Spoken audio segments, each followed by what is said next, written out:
Hello అండి. ఇప్పుడు మనం ఆమ్లెట్‌తో ఎగ్ కర్రీ వెరైటీగా వండుదాము. దానికోసం ఆనియన్, పచ్చిమిర్చి, టమాటా ముందు కట్ చేసి పెట్టుకోవాలి. తర్వాత మనం దీనికోసం 5 ఎగ్స్ అయితే తీసుకున్నాము. వీటిని హాఫ్ బాయిల్ వేసుకోవాలి. ఎంతైనా హాఫ్ బాయిల్ వేస్తే ఆ టేస్టే వేరుంటుంది. సూపర్ అంటే సూపర్గా ఉంటుంది కదా. దీన్ని మనం హాఫ్ బాయిల్ని ఇలా పీసెస్గా కట్ చేసుకోవాలి. యాక్చువల్లీ 5 ఎగ్స్ తీసుకున్నాం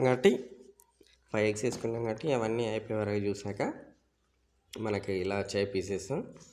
దాని తర్వాత గిన్నె పెట్టుకొని ఆయిల్ పోసుకొని దాంట్లో మనం ఫస్ట్ కట్ చేసిన ఆనియన్, పచ్చిమిర్చి వేసుకోవాలి. అవి కాసేపటికి ఇలా కలర్ మారుతాయి. కలర్ మారే వరకు బ్రౌన్ కలర్ వచ్చే వరకు చేసుకున్న తర్వాత దాంట్లో 2 స్పూన్స్ అల్లం వేసుకోవాలి.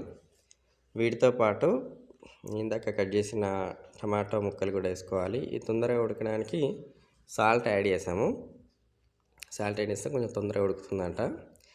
దీంతోపాటు మనం పసుపు అండ్ కారపొడి 1 స్పూన్ కూడా వేసుకున్నాము.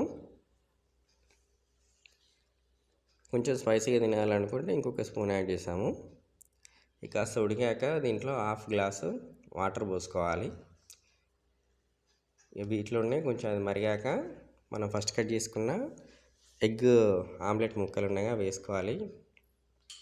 దీంట్లో ధనియాల పొడి అట్లనే గరం మసాలా వేసుకొని కాసేపు ఉడకనిస్తే సూపర్గా ఉంది టేస్ట్ అయితే. మీరు కూడా ట్రై చేయండి. Thank you.